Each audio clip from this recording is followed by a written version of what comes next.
Zero them out. Georgia did it. Other places in this country, in this world, have done it. Zero the bills out. Start fresh and free. Start from zero. It can be done. So that's what we're calling for here at Hydrate Detroit, is that for a moratorium be called immediately and it be indefinite. We don't know how long the moratorium is going to be. Until we figure it out, nobody should be cut off from water. Until every Detroiter is everybody is reached. Until everyone until knows that every they have the right to Detroiter water. is reached. Stand up. From 7 Mile to Belle Isle, all the way from the east to the west. Until every Detroiter is reached, no water should be shut off until we are able to get everyone in the city. And that's over 700,000 residents. That's right. So, is there anyone that wants to speak out? I do. My name is Dr. Abdul El Sayed. I served the city of Detroit as health commissioner between 2015 and 2017. It became very, very clear that the single biggest public health disaster that downtown didn't want to move on, that Mayor Duggan's administration didn't want to move on, that they didn't want even talked about, was the water shutoff epidemic. 17,000 homes are liable to get their water shut off. As a doctor, I can tell you that 70% of every cell in our body is made out of water. And without the water that we need to be able to just do basic things like drink and cook and clean and bathe, you're liable to have key health inequities that happen as a function of this. I am calling and standing with these good folks out here, people like Barbara who've lost their water because of no fault of their own, calling and standing with them on the mayor and on the governor to do what's right. Our campaign as governor is about standing up and saying that we need to provide a basic living standard of water for every Michigander. That's right. We can do it in a state that has 21% of the world's fresh water, Yes. 84% of America's fresh water, and the opportunity to stand up to folks like Nestle and ask them to pay their fair share if we're asking people like Barbara to pay $3,000 for a basic water bill. This is an opportunity for us to stand up and say that justice has not been done, that in order for justice to be done, we need a moratorium right now, we need to establish a living standard of water, we need to change the way that water is paid for, and we need to decide that not until every Michigander has water can we accept the status quo for what it is. Enough This is a responsibility we all share, and I stand with these good people here demanding that. Thank you so much. Very eloquently said. Thank you so much. So that is the professional view. That is the social view. It is time, ladies and gentlemen, for you to stand up. If somebody can sit here and take your water, they can take anything from you. Like, is that really where we're heading as a country, as a world, as a city, as a state? What is the standard? I'm a U.S. veteran. I serve this country where I am proud to be an American. I'm proud to be from Africa. You're welcome. I'm proud to be from Africa, and I'm proud to be an American standing here right now today. I have children that live here, okay? I pay taxes here. This is where I'm from. So it matters to me, and it should matter to you too if this is where you are and you're raising your children here and you got a home and this is where you call home. So I don't want to hear anything about dividing lines or we can't cross borders. That is erroneous. This is America. We all about crossing borders and breaking down walls and standards. Come on now, we can do this. You want to lead the world, you want to lead the globe, lead it in something that really, really, truly matters. And this is hurting our comeback story. We want to come back along too. Detroiters have waited over 20 years. They've waited over 20 years to be included in this comeback, and the comeback has not come to them. Tom, what you ready? All right, this is Kentel White, candidate for the 13th Congressional District. I've been looking into Michigan's finances. Michigan has collected over $634 million in driver responsibility fees in the last 15 years, equals to $9 trillion. You can't take care of your residents. You can't provide better water system for your residents. When I was out campaigning on the east side of Detroit, I went by abandoned houses, seeing water come out the basement. And this is ridiculous. This is truly ridiculous. I lived on the east side of Detroit when I was young and 14 years old. My mama had to make a decision, either give or pay her water bill. And the city made her pay her water bill, and we have done it. It's slowly prosperous, and I'm fighting for change in churches, Good job. Right. Good job, Ken. Thank you. This is a great job. My name is Tom Chosky, and I am running for the State House of Representatives in the 6th State House District. And my first experience with water shutoffs actually came about 6 years ago. I was working for Congressman Hanson Clark, and we had a constituent of ours. She was a transgendered woman, and she was murdered over not that far from here, a little bit over towards the east side off of Woodward and 6. And we saw her family. Her family had their water shut off. When you walk into the house of people who have had their water shut off, I cannot begin to describe the sensation. You never seen it. It's not just a smell, it's almost a taste. You see things that you would not expect to see anywhere in the United States of America. And things have only gotten worse over the last 6 years because of our government, because of Governor Snyder and our Republicans in Lansing. I am running to stand with Miko, stand with Dr. Abdul El-Sayed and the others here to demand an immediate moratorium on all water shutoffs, especially in the city of Detroit, and creating a state-based water affordability plan that will ensure that all Michiganders have a right to access the water that they need to live. Thank you very much. Tom Chosky, candidate for State House of Representatives, 6th District. Can I ask the people that are here running for office, once you get into office, do you plan to campaign for laws that would outlaw anybody's water being shut off? Yes, Amen. Yes, definitely. Now, the way that accountability. we pay for it, I just want to touch on paying for it a little bit. We talk about some of this corporate welfare that we got going on. We already have moratoriums on water shutoffs. They only apply for the Fords and the Illiches Yes. and the Gilberts. Yes. Okay? We need to bring that money to the people. Yes. I forget, can anybody remind me, in our Constitution, I think it says something, one nation, by the people, For the people. for the people, For the people. for the people. That's right. Amen. Okay. We need more accountability in Lansing and in the city of Detroit.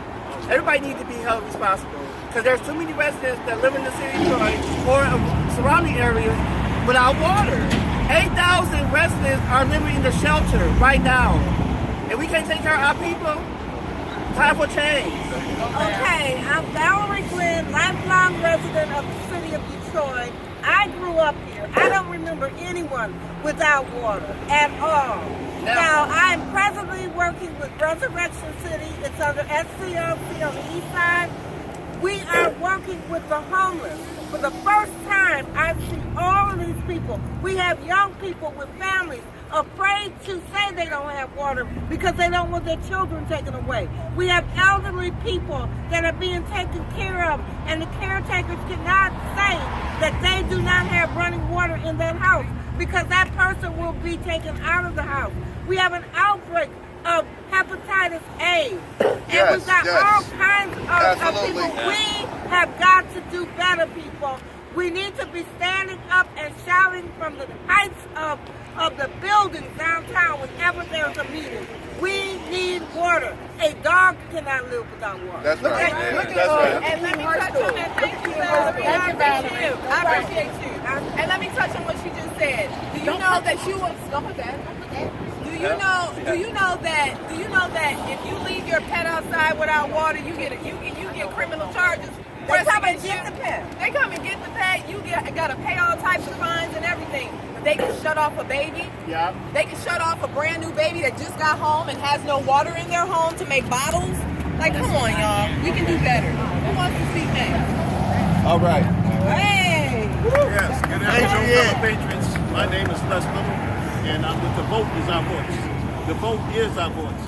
Until we get candidates that care about the people and care about people getting their water shut off, we will continue to keep on having these same press conferences about shut-offs. We need to have people in office that care about the people, not about billionaires that want to steal Detroit. All right, that's all I have to say. All right, so let me give you the economic impact for those that are fiscal hawks. Residential debt of water is $10 to $15 million. They claim they have a bad debt of $90 million. And the residential debt is $45 million of what people owe. We have found that there has been erroneous errors. How is it that you go out of town for 3-4 days and your water bill ends up $848?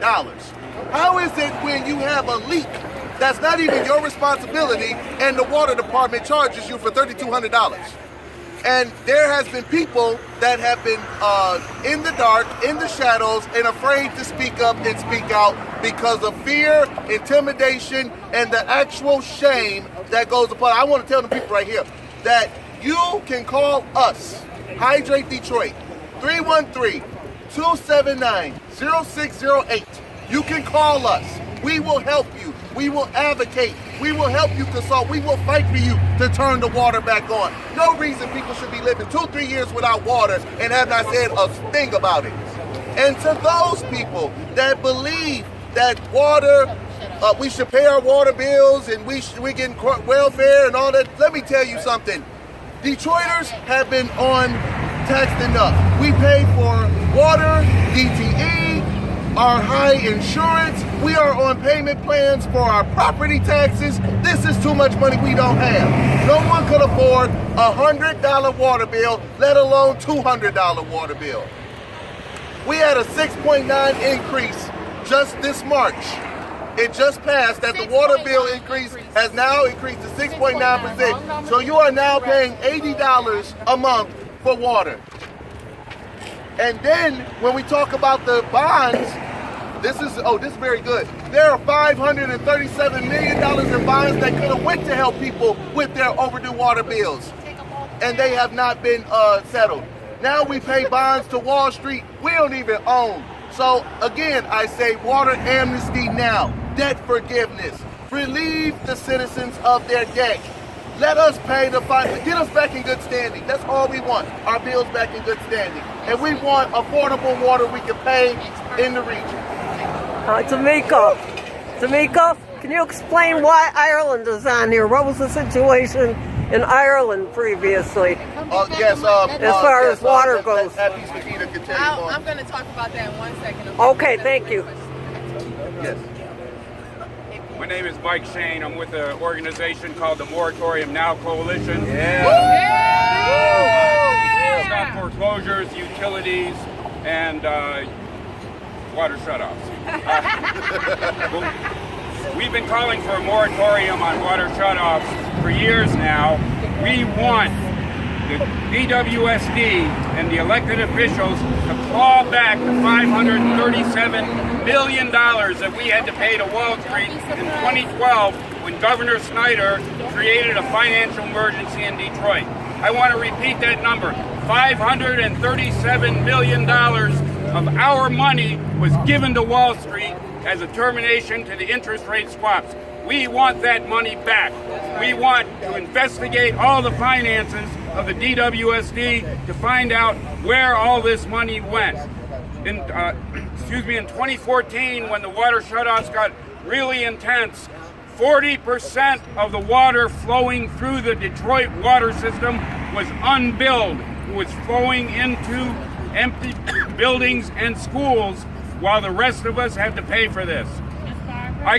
We call upon the community to join us in a series of actions this summer, beginning with May Day. Show up at Clark Park at 3:30. Let's challenge the water shutoff for mass mobilization. After that, beginning on May 5th and every Saturday throughout the summer, we will have Solidarity Saturdays where we will challenge the water shutoffs in downtown Detroit.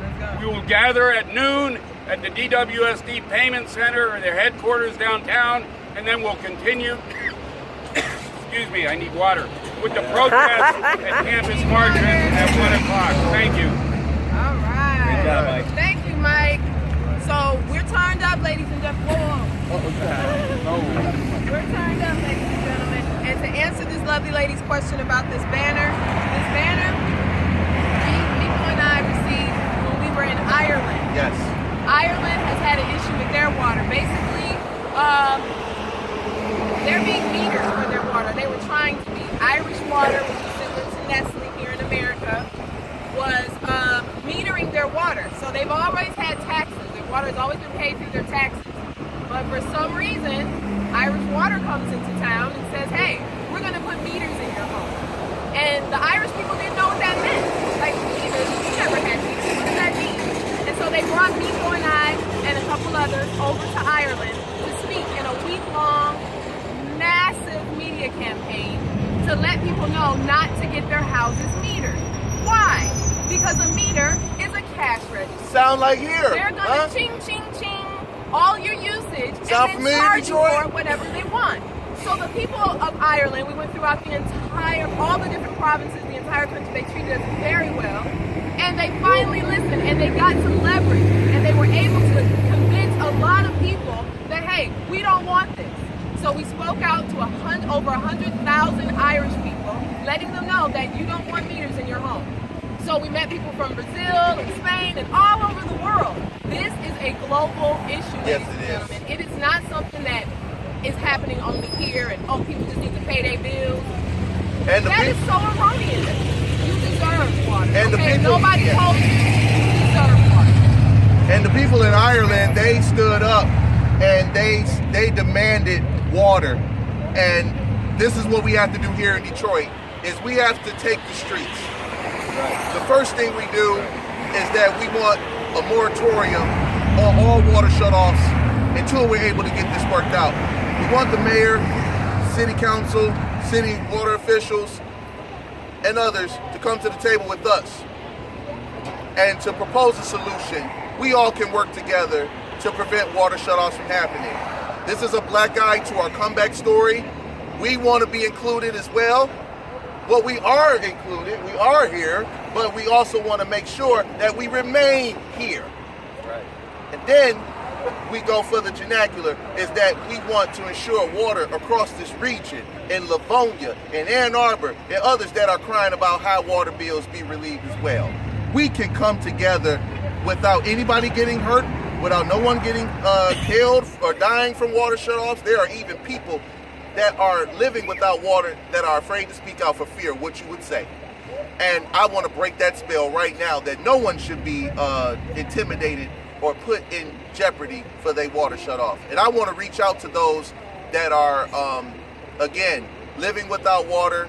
They need assistance, they need help. We can provide that. That is 313-279-0608. They can email us water4Detroit@gmail.com. I repeat, that's water4Detroit@gmail.com. We are also in need of volunteers. We're in need of volunteers. We need volunteers to be outside giving people information. We need volunteers to take people to the water department. We need volunteers to deliver water, emergency water, to families in the city of Detroit. We also are looking for donations to help Detroiters turn the water back on. So if you see people like Barbara or any other citizen that don't have the means to pay, we can turn on empathy, love, and compassion. We have to have that for one another. And the final thing is that we all must help each other. We have to talk to each other. If you won't talk to the people inside of here, talk to me, and I will talk to them peoples inside of here. This is a global water situation that's just not affecting Detroit. Chicago now has lead in their water. Flint is now on their 4-year anniversary of not having clean water. This water struggle is so deep and it's interconnected. But I would like to end by saying thank you, Detroit, for the past 4 years that you have supported us when we're still the Detroit Water Brigade. We're still residents. We're still neighbors. We're still citizens. We are allies, best friends. We're all family here. And I want to encourage those in Detroit and across the world to stand up.